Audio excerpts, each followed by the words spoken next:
নমস্কার প্রিয় দর্শকবৃন্দ, আপনাদের সবাইকে স্বাগত আমাদের ইউটিউব চ্যানেল যোজনা টেক বাংলাতে। তো বন্ধুরা, আজকে 26শে জুন 2024।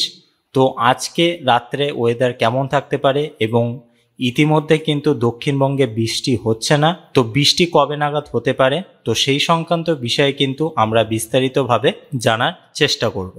তো বন্ধুরা, মূলত এই ভিডিওতে আমরা আজকে রাত্রে অর্থাৎ 26 তারিখের রাত্রে ওয়েদার কেমন থাকতে পারে এবং 27 তারিখের আপডেটও কেমন থাকতে পারে, তো সেই সংক্রান্ত বিষয় নিয়ে কিন্তু আমরা খুঁটিনাটি টুকটাক জানার চেষ্টা করব। তো চলুন বন্ধুরা, বেশি দেরি না করে ভিডিওটা শুরু করা যাক। তো বন্ধুরা, প্রথমেই আপনাদেরকে জানিয়ে দেবো যে 26 তারিখের রাত্রের দিকে আমাদের দক্ষিণবঙ্গে, উত্তরবঙ্গে অর্থাৎ পশ্চিমবঙ্গে, ত্রিপুরা, আসাম এবং বাংলাদেশে টেম্পারেচার কেমন থাকতে পারে। তো বন্ধুরা, টেম্পারেচার যদি আপনারা লক্ষ্য করেন, তাহলে যদি আমরা ঠিক রাত 9টার দিকে আমরা যদি এটা দেখি, তাহলে কিন্তু আপনারা দেখতে পাচ্ছেন যে কলকাতা, চন্দননগর, আরামবাগ, কোলাঘাট এইসব এলাকায় কিন্তু 29 থেকে 30 ডিগ্রি সেলসিয়াসের মধ্যে কিন্তু ওঠানামা করবে। এবং যদি আপনারা পুরুলিয়ার দিকে লক্ষ্য করেন, তাহলে কিন্তু আপনারা দেখতে পাচ্ছেন যে 31 ডিগ্রি সেলসিয়াস অবধি কিন্তু টেম্পারেচার থাকছে। তার মানে কোনো প্রকার কিন্তু যে এই জেলায় 29 ডিগ্রি, ওই জেলায় বেশি তাপমাত্রা, তো সেই রকম কোনো কিন্তু ওঠানামা করবে না। ঠিক 29, 30 বা 31 এই টেম্পারেচারের মধ্যেই কিন্তু তাপমাত্রা থাকবে। এবং যদি আমরা উত্তরবঙ্গের দিকে দেখি, তাহলে কিন্তু আপনারা এখানে দেখতে পাচ্ছেন যে কোচবিহার, শিলিগুড়ি, আলিপুরদুয়ার এইসব এলাকায় কিন্তু 29 ডিগ্রি সেলসিয়াস মতো থাকতে পারে। তো বন্ধুরা, এবার যদি আমরা বাংলাদেশের দিকেও লক্ষ্য করি, তাহলে কিন্তু আপনারা দেখতে পাচ্ছেন যে উত্তরের দিকেও কিন্তু খুব একটা গরম থাকছে না, 28 ডিগ্রি সেলসিয়াস অবধি কিন্তু থাকছে। এবং দক্ষিণের দিকে কিন্তু তাপমাত্রা সেম 29, 28 এমনই কিন্তু থাকছে। আপনারা কিন্তু বাংলাদেশের কোনো জায়গায় 30 ডিগ্রির ওপরে টেম্পারেচার দেখতে পারবেন না 9টার দিকে, অর্থাৎ আজ 26 তারিখে। এবং যদি আপনারা ত্রিপুরার দিকে লক্ষ্য করেন, তাহলে কিন্তু আপনারা এখানে দেখতে পাচ্ছেন যে ত্রিপুরাতেও 28, 27 ডিগ্রি সেলসিয়াস এমন থাকছে। এবং শিলচর, শিলং এইসব এলাকায়ও কিন্তু খুব একটা টেম্পারেচার থাকছে না, 24 ডিগ্রি সেলসিয়াস, 27 ডিগ্রি সেলসিয়াস এমনই কিন্তু টেম্পারেচার মোটামুটি আপনারা দেখতে পাবেন। যদি এটা রাত 12টার দিকে লক্ষ্য করেন, তাহলে কিন্তু টেম্পারেচার আমাদের পশ্চিমবঙ্গের উত্তরের দিকে যদি আপনারা লক্ষ্য করেন, তাহলে কিন্তু আপনারা এখানে দেখতে পাচ্ছেন যে কোচবিহার, শিলিগুড়ি এখানে কিন্তু 27 ডিগ্রি সেলসিয়াস মতো থাকবে। তার মানে খুব একটা যে টেম্পারেচারের পার্থক্য থাকবে সেটা কিন্তু নয়। তো আশা করি বুঝতে পেরেছেন যে টেম্পারেচার কিন্তু মোটামুটি 27 থেকে 30 ডিগ্রি সেলসিয়াস অবধি কিন্তু থাকবে, এর থেকে বেশিও হবে না, আশা করি এর থেকে কমও কিন্তু কোনো জায়গায় লক্ষ্য করা যাবে না। তো বন্ধুরা, এবার কিন্তু আমরা আলোচনা করব যে বৃষ্টি কবে নাগাদ হতে পারে। তো সেই সংক্রান্ত বিষয় যদি আমরা জানার চেষ্টা করি, তাহলে স্যাটেলাইটের মাধ্যমে যদি আপনারা দেখেন, তাহলে কিন্তু আপনারা এখানে দেখতে পাচ্ছেন যে দক্ষিণের দিকে অর্থাৎ আমাদের পশ্চিমবঙ্গের দক্ষিণের দিকে কলকাতা, নিউ টাউন, তারপরে উত্তর 24 পরগনা, দক্ষিণ 24 পরগনা এইসব এলাকায় কিন্তু টুকটাক বৃষ্টি হতে পারে, ছিটেফোঁটা বৃষ্টি। তো খুব একটা বৃষ্টি কিন্তু হবে না। এমনকি বন্ধুরা, যদি আপনারা শিলিগুড়ির দিকে লক্ষ্য করেন, তাহলে কিন্তু শিলিগুড়িতে 2 ঘন্টার মধ্যে কিন্তু তেমন কোনো বৃষ্টিপাত হবে না। কিন্তু আবার আলিপুরদুয়ার, কোচবিহারের এইসব এলাকায় কিন্তু বৃষ্টিপাত পরিমাণ একটু থাকছে। তো এটা কিন্তু আপনারা ধরেই নেন যে উত্তরের দিকে কিন্তু বৃষ্টিপাত টুকটাক হবে। এমনকি উত্তরের দিকে কিন্তু বৃষ্টিপাত হচ্ছে কম বেশি, এবং সেই তুলনায় কিন্তু দক্ষিণবঙ্গে কোনো প্রকার বৃষ্টি হচ্ছে না। এবং যদি আপনারা আসামের দিকে লক্ষ্য করেন, তাহলে কিন্তু আসামের দিকে আপনারা দেখতে পাচ্ছেন যে শিলং, শিলচর এইসব এলাকায় কিন্তু বৃষ্টিপাতের পরিমাণ একটু থাকছে। এবং ত্রিপুরাতে ছিটেফোঁটা বৃষ্টিপাত হতে পারে। এটা কিন্তু যখন আমরা ক্লাউডের দিকে লক্ষ্য করব, তখন কিন্তু আরও স্পষ্টভাবে বোঝা যাবে যে বৃষ্টিপাত কতটা হতে পারে কি না।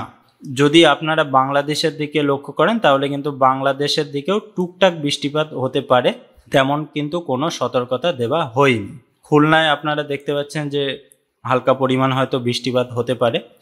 তো বন্ধুরা, এবার যদি আমরা ক্লাউডের দিকে দেখি, তাহলে কিন্তু আপনারা দেখতে পাচ্ছেন যে দক্ষিণবঙ্গে কিন্তু কোনো প্রকার মেঘ নেই। শুধুমাত্র এই যে কলকাতা সাইডে, উত্তর ও দক্ষিণ 24 পরগনা, তো এইসব এলাকায় হালকা পরিমাণ মেঘ আছে। তো এর জন্য যে বৃষ্টিপাত হতে পারে তো বন্ধুরা তেমন কিন্তু কোনো সম্ভাবনা নেই। এবং যদি আপনারা উত্তরবঙ্গের দিকে দেখেন তাহলে কিন্তু শিলিগুড়ি, জলপাইগুড়ি, ধূপগুড়ি এইসব এলাকায় তেমন কোনো কিন্তু মেঘ নেই, কিন্তু রাত্রের দিকে কিন্তু মেঘ হতে পারে এবং তার পরিবর্তে কিন্তু বৃষ্টিপাত হতে পারে।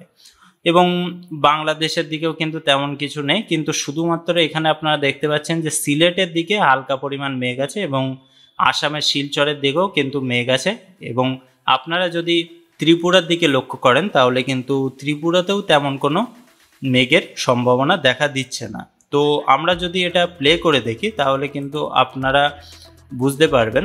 রাত 1টার দিকে দেখুন, এখানে আপনারা যদি লক্ষ্য করেন কলকাতার সাইডেও কিন্তু তেমন কোনো মেঘ নেই। খড়গপুরের সাইডে হালকা পরিমাণ বৃষ্টিপাত হতে পারে, হলদিয়া, তমলুক এইসব এলাকায় কিন্তু হালকা পরিমাণ বৃষ্টিপাত হতে পারে, কারণ এখানে কিন্তু হালকা পরিমাণ মেঘ দেখা দিচ্ছে রাত 1টার দিকে। এবং আপনারা কিন্তু লক্ষ্য করছেন যে শিলিগুড়ি, কোচবিহার, আলিপুরদুয়ার, ধূপগুড়ি এইসব এলাকায় কিন্তু মেঘের পরিমাণটা বেশ ভালোই আছে, তার মানে কিন্তু বৃষ্টির পরিমাণটাও কিন্তু বেশ ভালোই থাকবে। এবং তার সাথে সাথে কিন্তু বাংলাদেশের দক্ষিণের দিকেও মেঘ থাকছে, সিলেট সহ আসামের শিলচরের দিকে কিন্তু মেঘ থাকছে। এবং তার সাথে সাথে কিন্তু আপনারা এখানে ত্রিপুরার দিকে যদি লক্ষ্য করেন তাহলে কিন্তু ত্রিপুরাতেও তেমন কিন্তু মেঘ থাকছে না। এবং যদি আপনারা এটা কাল সকালের দিকে লক্ষ্য করেন তো সকালের দিকে কিন্তু আপনারা দেখতে পাচ্ছেন যে আরামবাগ, বর্ধমান, কাটোয়া, দুর্গাপুর, বাঁকুড়া, পুরুলিয়া এইসব এলাকায় কিন্তু মেঘের পরিমাণ বেশ ভালোই থাকছে, কিন্তু কলকাতার সাইডে হালকা পরিমাণ মেঘ কম থাকবে, তার মানে এখানে কিন্তু বৃষ্টিপাতের সম্ভাবনাটা খুব কমই থাকছে কাল সকাল 7টার দিকে। এবং তুলনামূলকভাবে যদি উত্তরবঙ্গের দিকে লক্ষ্য করেন তাহলে কিন্তু আপনারা এখানে দেখতে পাচ্ছেন যে শিলিগুড়ি, আলিপুরদুয়ার, কোচবিহার এখানেও কিন্তু বৃষ্টিপাত বেশ ভালো রকমই হবে। এবং যদি আপনারা লক্ষ্য করেন শিলচরের দিকে, শিলচরে কিন্তু বৃষ্টিপাত হতে পারে এবং তার সাথে সাথে ত্রিপুরা, বাংলাদেশের পুরো এলাকায় অর্থাৎ উত্তর ও দক্ষিণ পুরো এলাকা জুড়েই কিন্তু টুকটাক জায়গায় কিন্তু বৃষ্টিপাত হবে। তো বন্ধুরা যদি আমরা এটা 12টার দিকে লক্ষ্য করি তাহলে কিন্তু আগামীকাল 12টার দিকে কিন্তু কলকাতার সাইডেও বৃষ্টিপাত থাকছে এবং তার সাথে সাথে কিন্তু কাটোয়া, বর্ধমান, শান্তিপুর, আরামবাগ এইসব এলাকাও কিন্তু বৃষ্টিপাত থাকছে। তো ঠিক আছে, অসুবিধা নেই, বৃষ্টিপাত আস্তে আস্তে কিন্তু হবে। এবং তার সাথে সাথে কিন্তু শিলিগুড়ি, আলিপুরদুয়ার, কোচবিহারেও কিন্তু বৃষ্টিপাত থাকছে। বাংলাদেশের যদি আপনারা লক্ষ্য করেন তাহলে কিন্তু বাংলাদেশের এই যে খুলনা, বরিশাল, কলাই, ময়মনসিংহ এইসব এলাকায় কিন্তু বৃষ্টিপাত হতে পারে। ত্রিপুরাতে কিন্তু তেমন কোনো বৃষ্টিপাত লক্ষ্য করা যাচ্ছে না, শিলচরে হালকা পরিমাণ বৃষ্টিপাত হতে পারে। এবং যদি আপনারা লক্ষ্য করেন যে গুয়াহাটিতে কতটা পরিমাণ বৃষ্টিপাত হবে, তো গুয়াহাটিতেও হালকা পরিমাণ বৃষ্টিপাত কিন্তু হতে পারে, তেমন কিন্তু ভারী বৃষ্টির সম্ভাবনা আপাতত দেখা দিচ্ছে না। কালকে যদি আপনারা 5টার দিকে লক্ষ্য করেন তাহলে কিন্তু 5টার দিকে যদি আপনারা দেখেন কলকাতার সাইডে, তো কলকাতার সাইডে কিন্তু বৃষ্টিপাতের পরিমাণটা বেশ ভালোই থাকছে, কিন্তু কাটোয়া, সিউড়ি, নলহাটিতে কিন্তু বৃষ্টিপাতের পরিমাণ একটু কমই থাকবে। এবং মালদাতে হালকা পরিমাণ বৃষ্টিপাত হবে এবং শিলিগুড়ি, কোচবিহার, আলিপুরদুয়ারে তো মোটামুটি কন্টিনিউ বৃষ্টি হয়েই যাচ্ছে, টুকটাক হয়তো বৃষ্টি থেমে যাচ্ছে, আবার কিন্তু বৃষ্টি হচ্ছে এবং এইটা কিন্তু কন্টিনিউ হবে আস্তে আস্তে। এবং তার সাথে সাথে কিন্তু দক্ষিণবঙ্গেও কিন্তু বৃষ্টিপাতের পরিমাণটা বেশ আস্তে আস্তে বাড়বে। এবং যদি আপনারা শিলচরের দিকে লক্ষ্য করেন কালকে 5টার দিকে অর্থাৎ বিকাল 5টার দিকে, তাহলে কিন্তু শিলচরে হালকা পরিমাণ বৃষ্টিপাত থাকবে এবং বাংলাদেশের দিকে কিন্তু অর্থাৎ এই ময়মনসিংহ দিকে কিন্তু বৃষ্টিপাতের পরিমাণটা বেশ ভালোই থাকবে এবং ত্রিপুরাতেও হালকা পরিমাণ বৃষ্টিপাত থাকবে। তো বন্ধুরা আশা করি বুঝতে পেরেছেন যে বৃষ্টিপাত কিন্তু আস্তে আস্তে হবে এবং তার সাথে সাথে কিন্তু যে দক্ষিণবঙ্গে যে অতিরিক্ত গরম লাগছিল দক্ষিণবঙ্গে যারা বসবাস করছে এবং সেই গরমের পরিমাণটাও কিন্তু আস্তে আস্তে কমতে শুরু করবে যদি বৃষ্টিপাত কন্টিনিউ হয়। তো বন্ধুরা এবার যদি আপনারা উইন্ডের দিকে লক্ষ্য করেন, উইন্ডের দিকে লক্ষ্য করলে আমরা যদি দেখি যে রাত 10টার দিকে আজকে, তো রাত 10টার দিকে তেমন কিন্তু কোনো প্রকার ঝড়ের সম্ভাবনা নেই কোনো জায়গায় এবং রাত 12টার দিকে লক্ষ্য করলেও কিন্তু তেমন কোনো ঝড়ের সম্ভাবনা নেই। কালকে যদি ঠিক 12টার দিকে লক্ষ্য করেন, তা 12টার দিকে কলকাতার সাইডে হালকা পরিমাণ কিন্তু ঝোড়ো হাওয়া বইতে পারে।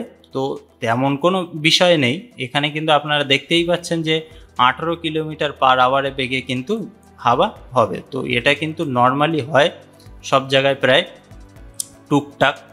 তো যদি আপনারা এটা 5টার দিকে লক্ষ্য করেন, তো 5টার দিকেও কিন্তু কোনো প্রকার হাওয়ার সম্ভাবনা নেই।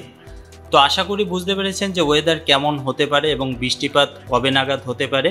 তো আশা করছি যে কালকের থেকে অর্থাৎ কাল 12টার পর থেকে কিন্তু আমাদের দক্ষিণবঙ্গে কিন্তু বৃষ্টিপাতের সম্ভাবনাটা প্রবল এবং আস্তে আস্তে কিন্তু বৃষ্টিপাতের পরিমাণটাও বাড়বে। তো আশা করি বুঝতে পেরেছেন যে আজ এবং কালকে ওয়েদার রিপোর্ট কেমন থাকতে পারে এবং কালকে কি আপডেট থাকবে সেটাও কিন্তু আপনাদেরকে জানাবো। তো বন্ধুরা, ভিডিওটা এই অবধি শেষ করছি। পরবর্তী কোনো ভিডিওতে বিস্তারিত আলোচনা নিয়ে ফিরে আসবো। ততক্ষণে আপনারা খুব ভালো থাকুন, সুস্থ থাকুন এবং আমাদের এই ভিডিওটা দেখার জন্য আপনাদেরকে অসংখ্য ধন্যবাদ।